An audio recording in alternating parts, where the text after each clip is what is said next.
ప్రముఖ TV serial actor Saraswati గారు ఈరోజు కాంగ్రెస్ పార్టీలో జరగబోతున్నారు. రాత్రి కాంగ్రెస్ పార్టీలో నిర్వహిస్తున్నారు.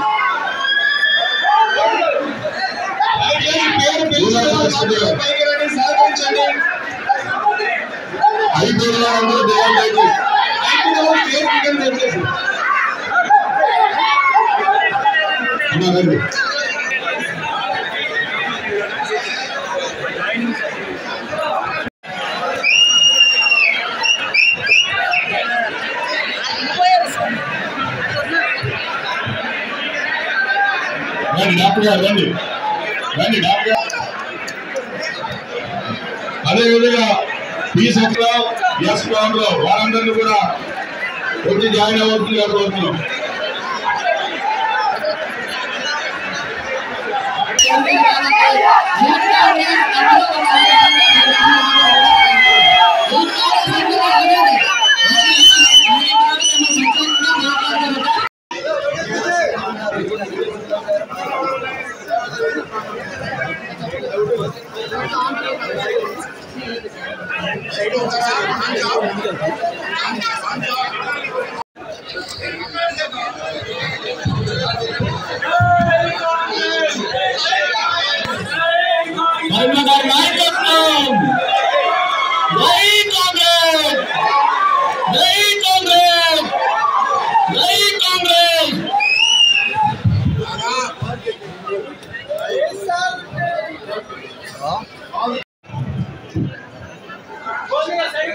కాంగ్రెస్ పార్టీ నాయకులందరికీ, కాంగ్రెస్ పార్టీ కార్యకర్తలకు, రాజశేఖర రెడ్డి గారి అభిమానులకు, మీడియా మిత్రులకు మీ రాజశేఖర రెడ్డి బిడ్డ శిరస్సు వంచి చేతులు జోడించి మనస్ఫూర్తిగా నమస్కరించుకుంటున్నాను.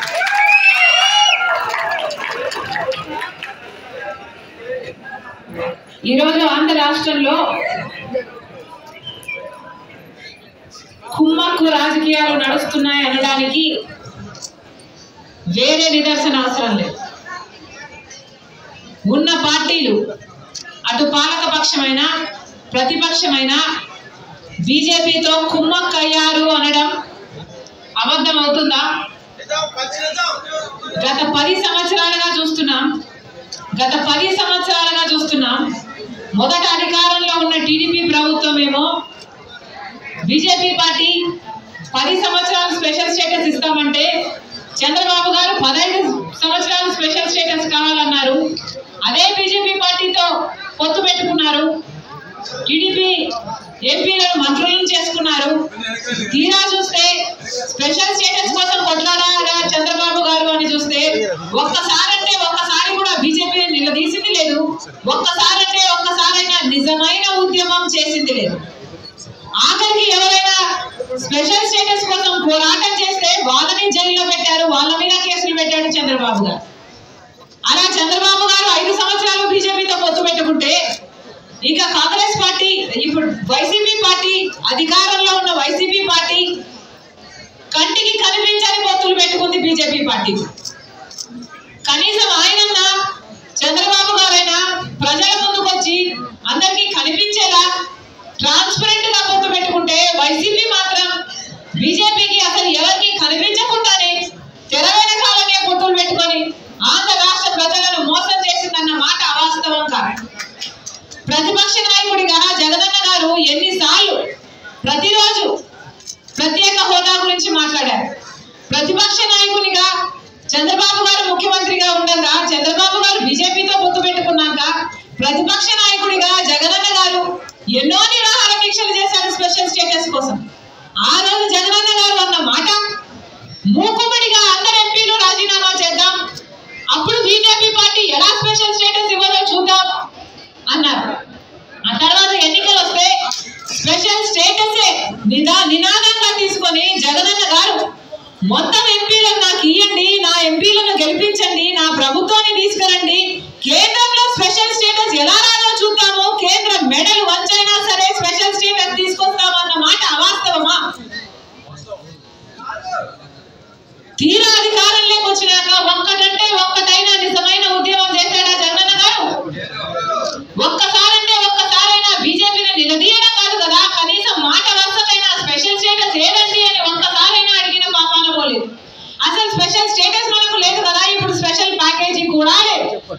ఏమొచ్చింది విశాఖపట్నంకి? విశాఖపట్నం స్పెషల్ రైల్వే జోన్ చేస్తామన్నారు, ఇచ్చారా? ఉత్తరాంధ్రకు స్పెషల్ ప్యాకేజ్ అన్నారు, ఇచ్చారా? శుభ్రంగా ఉన్న ఉక్కు ఫ్యాక్టరీ, వైజాగ్ స్టీల్ ఫ్యాక్టరీ, అసలు వైజాగ్ తలమానికం, అలాంటి దాన్ని తీసుకెళ్లి ఇప్పుడు సర్వనాశనం చేస్తున్నారు. ఇక్కడే ఉంది గన్నవరం పోర్టు. రాజశేఖర రెడ్డి గారు ఉన్నప్పుడు గన్నవరం పోర్టు ప్రభుత్వానికి కూడా ఒక స్టేక్ ఉండాలి అని చెప్పి రాజశేఖర రెడ్డి గారి ఆలోచన చేస్తే 30 ఏళ్ల తర్వాత మళ్ళీ గన్నవరం పోర్టు ప్రభుత్వం చేతుల్లోకి రావాలి అని రాజశేఖర రెడ్డి గారి దాన్ని అలా డిజైన్ చేస్తే ఇప్పటికే 15 సంవత్సరాలు అయిపోయింది. రాజశేఖర రెడ్డి గారు ఉంటుంటే ఆయన ప్లానే కనుక అమలై ఉంటే ఇంకొక 15 ఏళ్లకు ఆ గన్నవరం పోర్టు మళ్ళీ ప్రభుత్వం చేతికి వచ్చేది. అలాంటిది ఆయన కొడుకై ఉండి జగన్మోహన్ రెడ్డి గారు ఏం చేశారు? కేవలం 600 కోట్ల రూపాయలకు అదానికి మొత్తానికి అంటగట్టేశారు కదా గన్నవరం పోర్టు. ఇప్పుడు ప్రభుత్వానికి ఏ స్టేక్ లేదు, ప్రభుత్వం చేతికి ఎప్పటికీ రాదు. పూర్తిగా అప్పనంగా అప్పగించేశారు. ఎవరి సొమ్మును అప్పగించారు? ప్రజల సొమ్ము కాదా? ఆంధ్ర రాష్ట్ర ప్రజల సొమ్ముని, ఆంధ్ర రాష్ట్ర ప్రజలని తాకట్టు పెట్టినట్టు కాదా? వీళ్ళ కుమ్మక్కు రాజకీయాల కోసం ఆంధ్ర రాష్ట్ర ప్రజలను తాకట్టు పెట్టారు. ఇది వాస్తవం. స్వలాభం కోసం ప్రజల ప్రయోజనాలను తాకట్టు పెట్టారు. ఆ రోజు రాజశేఖర రెడ్డి గారు ఉన్నప్పుడు ఎన్ని ఫ్యాక్టరీలు, ఎన్ని కంపెనీలను రాజశేఖర రెడ్డి గారు నిలబెట్టారు, ఎన్ని కంపెనీలను రాజశేఖర రెడ్డి గారు మునిగిపోకుండా కాపాడారు. ఈరోజు వైజాగ్ స్టీల్ అన్నది 30,000 మందికి ఉద్యోగాలు ఇస్తుందట. 30,000 మందికి ఉద్యోగాలు ఇస్తుంటే ఈ రోజు ఆ 30,000 మందికి భరోసా లేకుండా పోయింది ప్రభుత్వాల మీద.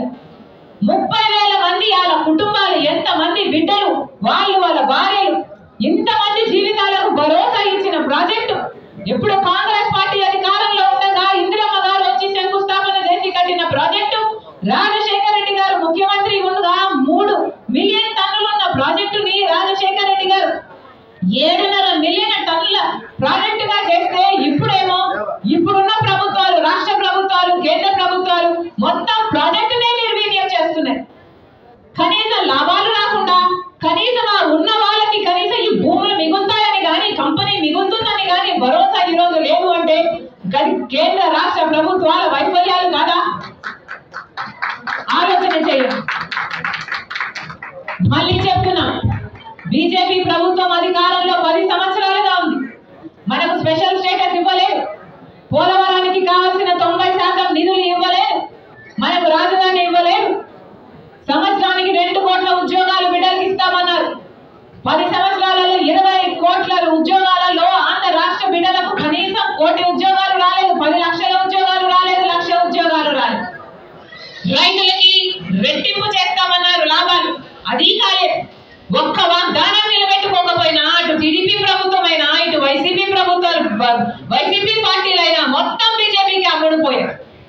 కనిపించినా కనిపించకుండా పొత్తులు పెట్టుకున్నారు, కుమ్మక్కయ్యారు. ఈరోజు కుమ్మక్కు రాజకీయాలతో ఆంధ్ర రాష్ట్ర ప్రజలను బీజేపీ పార్టీకి బానిసలుగా చేయాలని చూస్తున్నారు. అందుకే ఈరోజు కాంగ్రెస్ పార్టీ ఇంత గట్టిగా నిలబడింది అంటే దానికి కారణం ఈ ప్రభుత్వాలు, ఏదైతే వైసీపీ అయినా టీడీపీ అయినా ఈ ప్రజా వ్యతిరేక ప్రభుత్వాలు ఉన్నాయో అవి పోవాలి, మళ్ళీ కాంగ్రెస్ పార్టీ అధికారంలోకి రావాలి.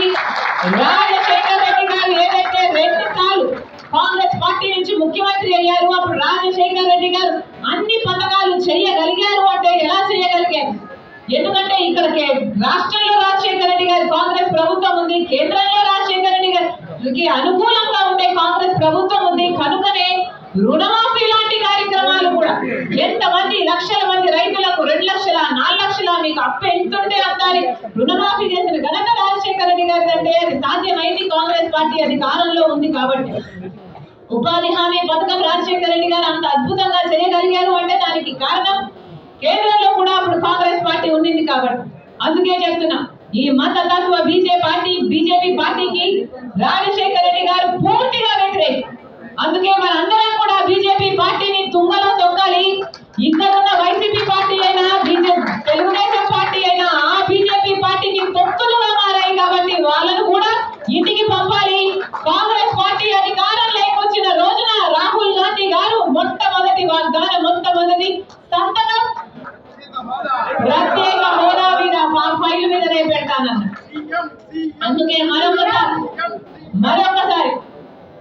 కాంగ్రెస్ పార్టీలో ఉన్న కార్యకర్తలందరూ నాయకులందరూ ఈరోజు సైనికులుగా పనిచేయాల్సిన అవసరం ఉంది. ఈ రోజు నుంచి ఒక్కొక్కరము ఒక్కొక్క సైన్యంలా ఒక్కొక్కరికి ఒక్కొక్క కార్యక్రమం ఉంది అన్నట్టు, ఒక పని ఉంది అన్నట్టు ఈ 2 నెలలు మనం కష్టపడి పనిచేస్తే కాంగ్రెస్ పార్టీ అధికారంలోకి రాకపోదు. మనం చేయాల్సిందల్లా ఒకటే, ప్రతి ఒక్కరము ప్రతి రోజు పని కట్టుకొని ఎవరినో ఒకరిని కలవాలి, ఏదో ఒక సంఘాన్ని కలవాలి, వాళ్ళని కాంగ్రెస్ పార్టీలో చేర్చడానికి ప్రయత్నించాలి, వాళ్ళతో మాట్లాడాలి, కాంగ్రెస్ పార్టీ వాళ్ళ మద్దతు ఎందుకు అవసరమో వివరించాలి, మనకు స్పెషల్ స్టేటస్ ఎంత అవసరమో వివరించాలి. ఇప్పుడున్న వైసీపీ అయినా, ఇప్పుడున్న టీడీపీ అయినా, ఇప్పుడున్న ఈ పార్టీలని కుమ్మక్కయ్య బీజేపీతో అని వివరించాలి. వాళ్ళు బానిసలే కావడం కాదు, అసలు ఆంధ్ర రాష్ట్ర ప్రజలను కూడా బీజేపీ పార్టీకి బానిసలం చేయాలని చూస్తున్న ఈ పార్టీలు అన్న విషయాన్ని వివరించాలి. ఎంతమందిని వీలైతే అంతమందిని కాంగ్రెస్ సపోర్టర్లుగా తయారు చేయాలి. సోషల్ మీడియాలో మీ అందరూ కూడా ఎంతో కొంత యాక్టివ్ గా ఉండాలి. కాంగ్రెస్ పార్టీని బలపరిచే కార్యక్రమం ఒక కోసం ఇంతగా పని చేయడానికి, ఎంత దూరమైనా పని చేయడానికి నేను రెడీ. మీరు రెడీయా?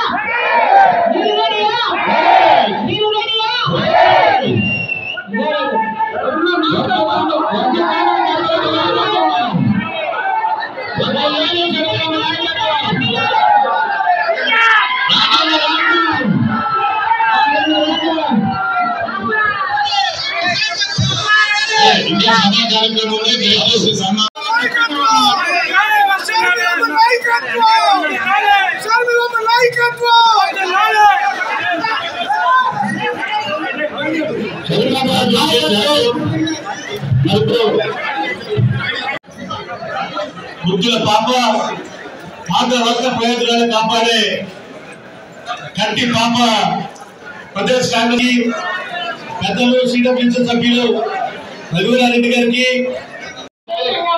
ఎందుకంటే మొదటిసారిగా నేను క్లాస్ సెక్రటరీ ఉన్న స్టేజ్ మీద నేను మాట్లాడాను.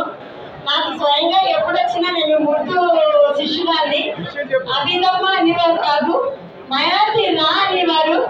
అండ్ నాకు ముస్లిం మహిళ మొదటిసారిగా వక్బోర్డ్కి మెంబర్గా ఇచ్చారు. ముస్లిం మహిళలు వక్బోర్డ్ ఇవ్వరు, అలాంటిది నాకు ఇచ్చారు.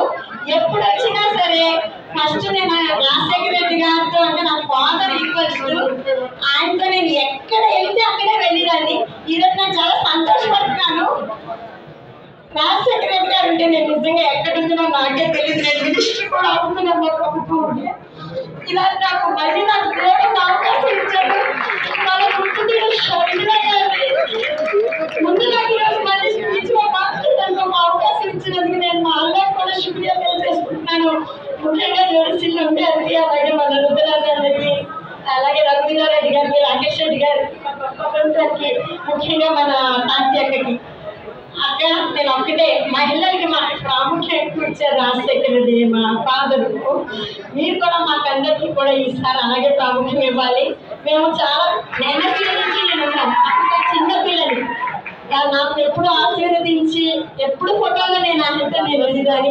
అలాగే మా అందరికీ ఒక అవకాశం ఇవ్వండి. ముఖ్యంగా మహిళలు, ఇక్కడ చాలా సమస్యలు ఉన్నాయి.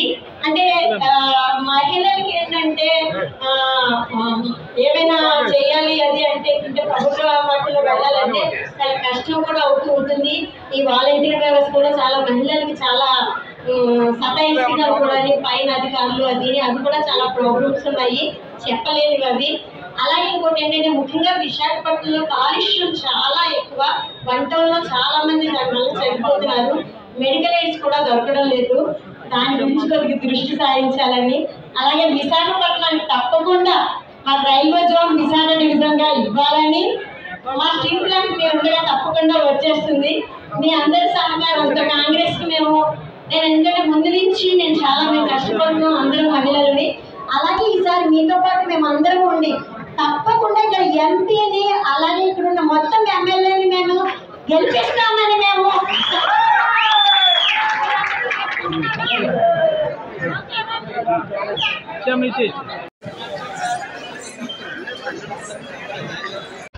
ఉద్యోగం లేదు, చదువేమో తక్కువ, ఉద్యోగంలో ఇచ్చేటువంటి జీతం ఏమో తక్కువ, వారికి రావాల్సిన ఉన్నటువంటి జీతం 50,000 40,000 అయితే 10,000 రూపాయలు కూడా ఉద్యోగం లేక సతమతమవుతున్నటువంటి నిరుద్యోగ యువత కాంగ్రెస్ వైపుకు చూస్తా ఉంది.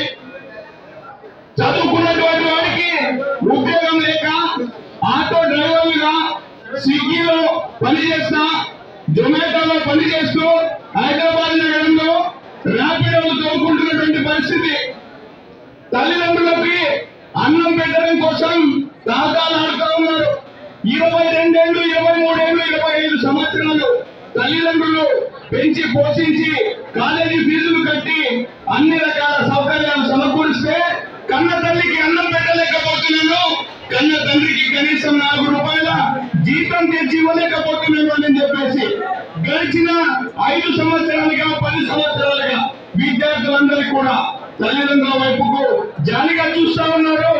ఇప్పుడు కాంగ్రెస్ పార్టీ వైపుకి, వైఎస్ షర్మిలారెడ్డి గారి వైపుకు చూస్తా ఉంది విద్యార్థులు, యువత కూడా. ప్రత్యేకంగా స్కూళ్లలో టీచర్లు కరువై ఉన్నారు. గడిచిన 5 సంవత్సరాలలో 25,000 టీచర్ జాబులు ఖాళీగా ఉన్నాయి, లెక్చరర్ పోస్టులు ఖాళీగా ఉన్నాయి. యూనివర్సిటీలలో సరైనటువంటి ఫెసిలిటీస్ లేవు, ప్రొఫెసర్ల కొరత ఏర్పడింది.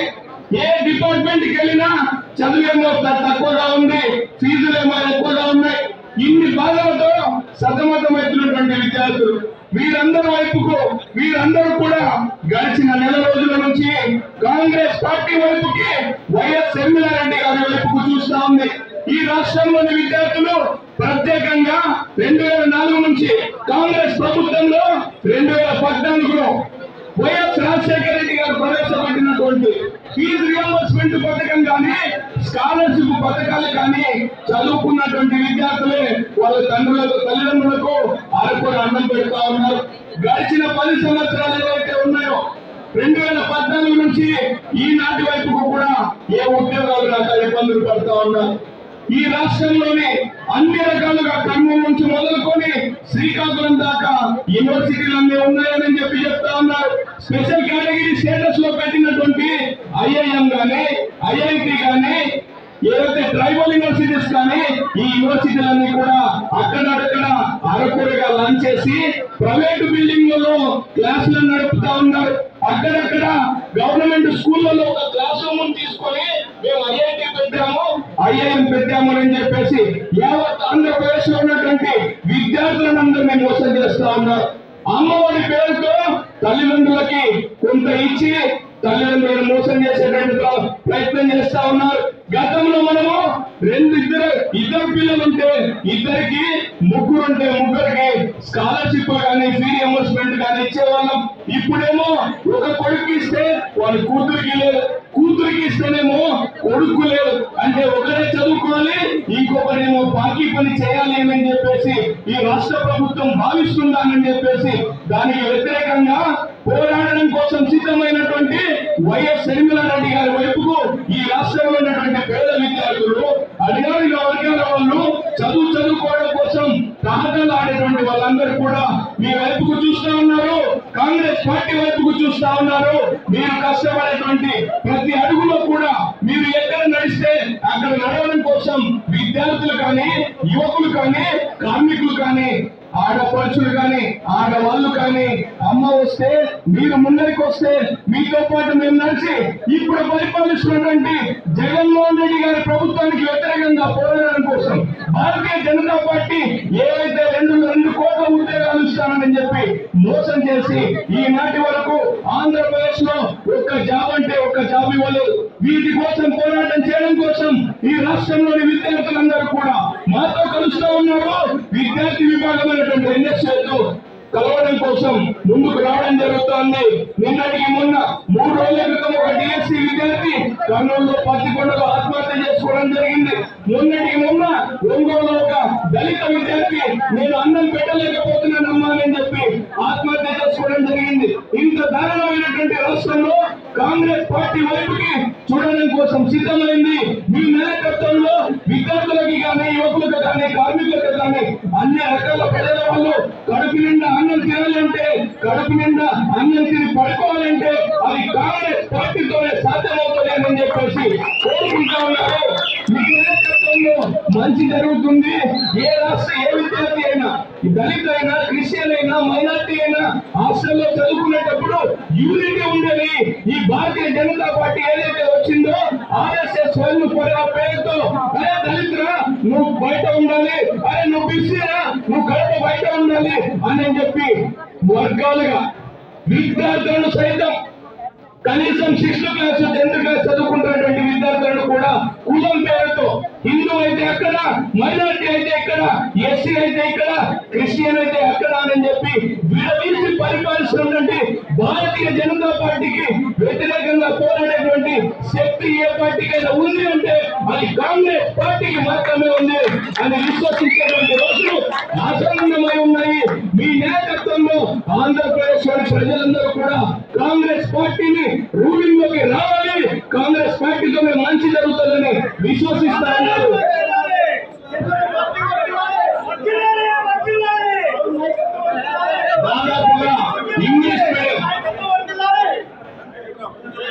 దాదాపుగా ఇంగ్లీష్ మీడియం పేరుతో ఇంగ్లీష్ మీడియం ఎడ్యుకేషన్ ఇస్తాము అని చెప్పేసి గడిచినటువంటి 5 సంవత్సరాలలో ప్రకటించినటువంటి వైఎస్ జగన్మోహన్ రెడ్డి గారి ప్రభుత్వం ఈ రాష్ట్రంలో దాదాపుగా 13,000 స్కూల్స్ ని, గవర్నమెంట్ స్కూల్స్ ని స్టాప్ చేసేసి ఆ విద్యార్థులు అటు ఇంగ్లీష్ మీడియంకి వెళ్ళలేక, పక్క ఊళ్ళో ఉన్నటువంటి స్కూళ్ళకి వెళ్ళలేక, 10-15 కిలోమీటర్ల దూరానికి ప్రయాణం చేయలేక విద్యకు దూరం అయినటువంటి విద్యార్థులు దాదాపుగా 18 లక్షల మంది విద్యార్థులు రోడ్ల పైన తిరిగేటువంటి పరిస్థితి.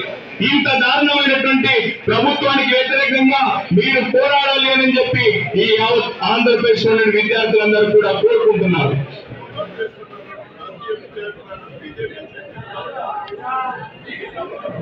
న్యూ ఎడ్యుకేషన్ పాలసీ అని చెప్పేసి సెంట్రల్ గవర్నమెంట్ ప్రవేశపెట్టిన తర్వాత కొన్ని రాష్ట్ర ప్రభుత్వాలు దాన్ని కంప్లీట్ గా వ్యతిరేకించాయి.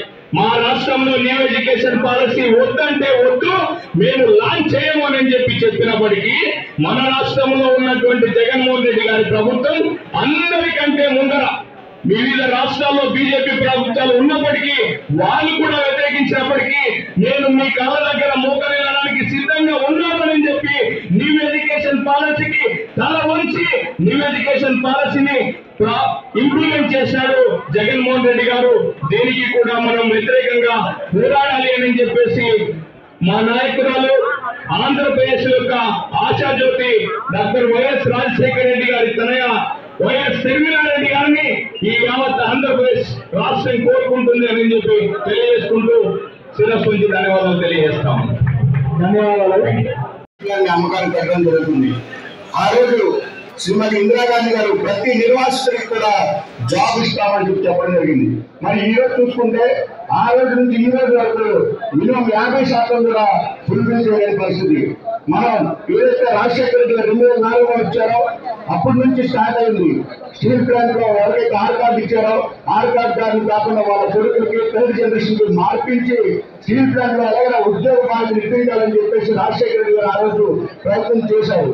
దాని తర్వాత వచ్చేటువంటి ప్రభుత్వాలన్నీ దాన్ని మీరు స్టాప్ చేసి మరి దాని మీద ఎటువంటి చర్యలు తీసుకోకుండా మరి స్టీల్ ప్లాంట్ కూడా ఈ రోజు ప్రభుత్వ సంస్థ నుంచి ప్రైవేట్ రంగాల్లోకి తీసుకునే విధంగా వాళ్ళందరూ కూడా సపోర్ట్ చేస్తున్నారు. మరి ఈరోజు గంగవరం పోర్టు చూసుకుంటే అదాని గారికి అమ్మేశారు. అలాగే స్టీల్ ప్లాంట్ లో ఉన్నటువంటి ఏదైతే రిజర్వేషన్స్ ఈ రోజు ప్రైవేట్ సెక్టర్ లో వెళ్తే చాలా మంది రిజర్వేషన్స్ కోల్పోతారు. అలాగే ఈ రోజు ప్రత్యక్షంగా 1,00,000 కుటుంబాలు, పరోక్షంగా 2-3 లక్షల కుటుంబాలు స్టీల్ ప్లాంట్ మీద ఆధారపడి ఉన్నాయమ్మా. మరి చూసుకున్నట్లయితే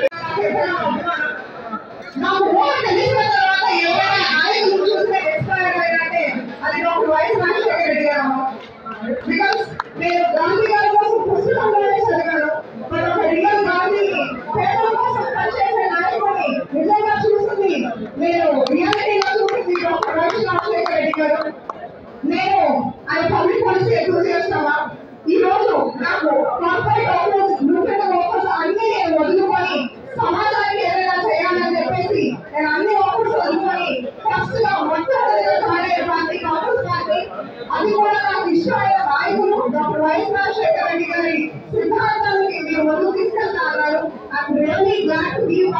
కాంగ్రెస్ ఫ్యామిలీ. నేను మోడల్ కాన్స్టిట్యుయెన్సీ కదా అనేక రీసెర్చ్ పేపర్స్ నేను చదువుతున్నాను. మన కాన్స్టిట్యుయెన్సీని మోడల్ కాన్స్టిట్యుయెన్సీగా ఎలా తయారు చేయాలి, one of the best policy and governance practices across the world.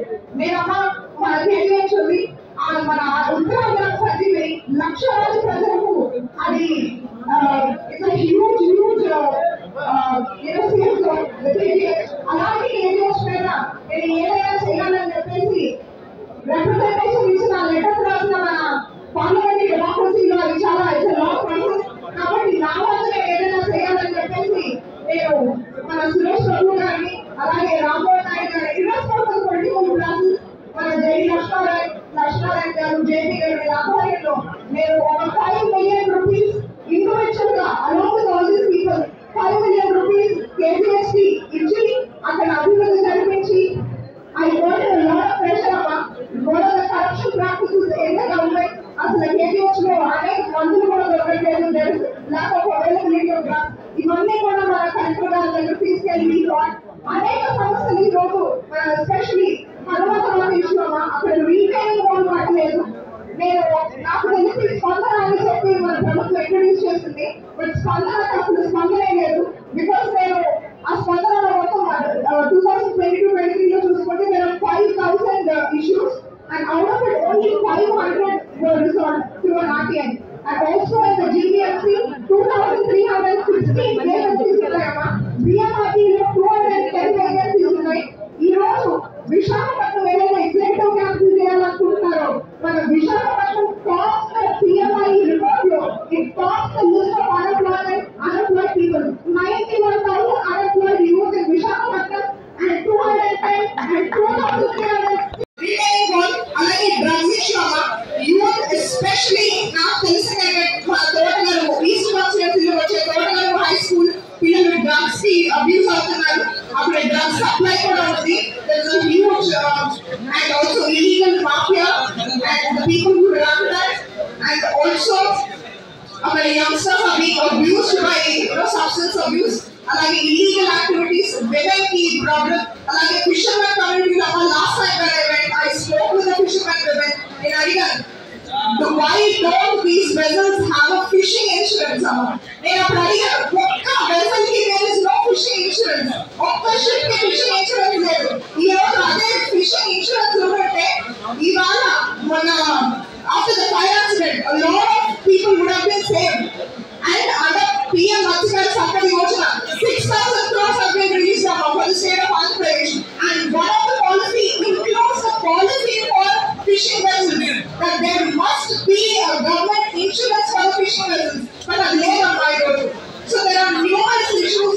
After youth, a lot of unemployed youth are there, and now last time youth exchange, I mean to say job fair petti oka 1000 mandiki job iవ్వడం కూడా జరిగింది. These are small things that an individual can do. Imagine if somebody like you, somebody with these kind of ideologies, people can చేయాలని చెప్పేసి వచ్చి, imagine if this is being done on a Congress platform, the response will be huge. Among me నాయకత్వంలో we are all ready to work as a soldier, and Vedas కూడా చెన్నై ధర్మసేనలో అర్థమై ఈరోజు state లో కానీ కంట్రీలో కానీ ధర్మం కోసం అందరూ మాట్లాడుతున్నారు, ధర్మ స్థాపన చేయడానికి మాట్లాడుతున్నారు. కానీ ధర్మం అర్థం లేకుండా మీకు వెల్ఫికేషన్ లేకుండా I fail to understand how you could establish Dharma and Ramarajya in the country. If real Ramarajya can be established as per Gandhian dreams, that is only possible by the Congress Party. Thank you very much. Thank you very much.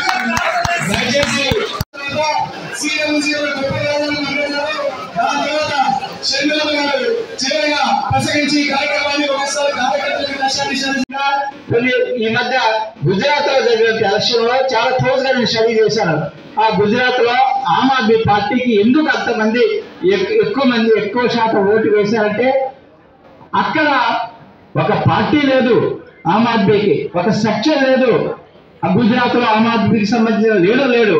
అయినా కూడాను వారు చేసినటువంటి పని ఏమిటంటే ఆ పని మిమ్మల్ని చేయమంటున్నారు. ఏమిటంటే కార్యకర్తలు ఇంటింటికి వెళ్ళి ప్రతి గడపని 5 సార్లు టచ్ చేశారు.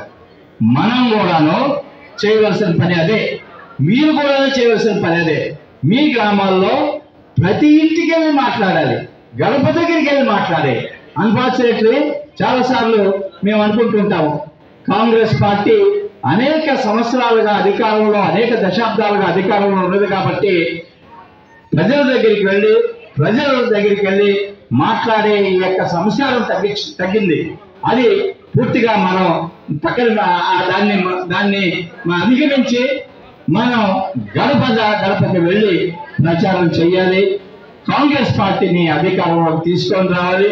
షర్మిలమ్మ గారి నాయకత్వాన్ని బలోపేతం చేద్దామని పిలుపునిస్తూ మీ అందరి దగ్గర సెలవు. మనం చేయాల్సిందల్లా ఈ 60 రోజులు 70 రోజులు గట్టిగా ఒక్కొక్క సైనికునిగా మనకు కూడా ఒక స్ట్రాటజీ, మీరు కూడా ఇండివిజువల్గా మీరు ఈరోజు ఏం చేయాలి, ఎవరిని టచ్ చేయాలి, ఎన్ని ఇళ్లకు వెళ్ళగలం, ఏ సంఘం దగ్గరికి వెళ్ళగలం, ఎంతమందిని మనం కన్విన్స్ చేయగలం. బూత్ లెవెల్లో కూడా బూత్ లెవెల్ మెంబర్స్ కూడా, బూత్ కమిటీలు కూడా చాలా చోట్ల లేవు.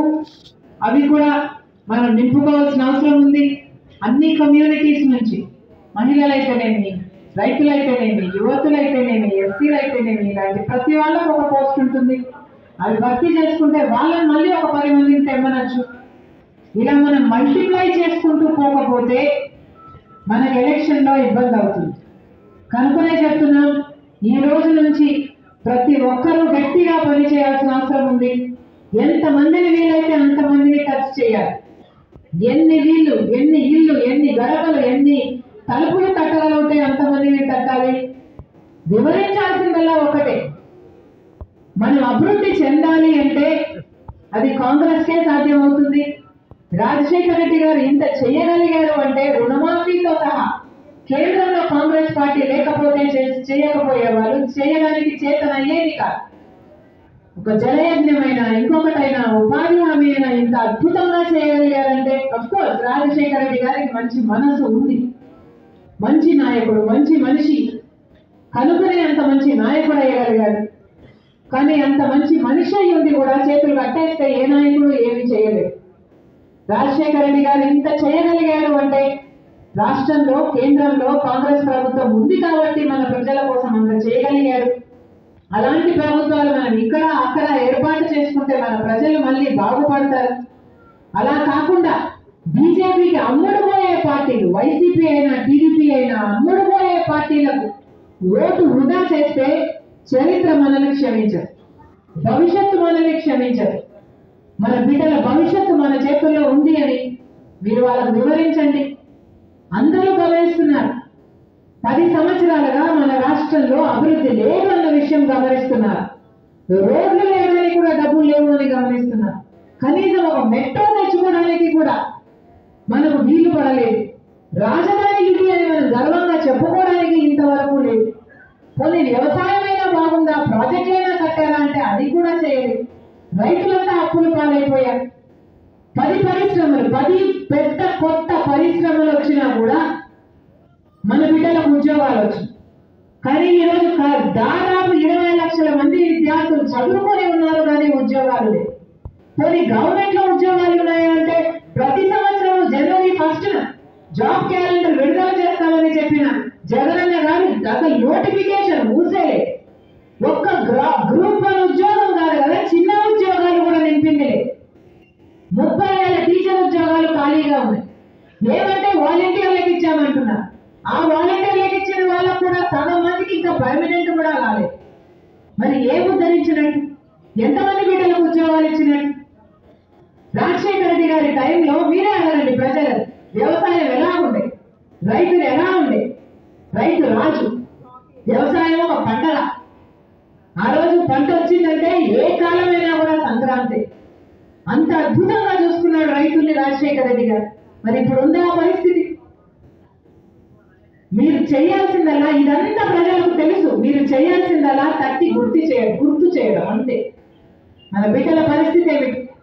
మహిళలు ఆ రోజుల్లో లోన్లు తీసుకుని వాళ్ళ కాళ్ళ మీద వాళ్ళు నిలబడగలిగారు, చిన్న చిన్న వ్యాపారాలు చేసుకోగలిగారు.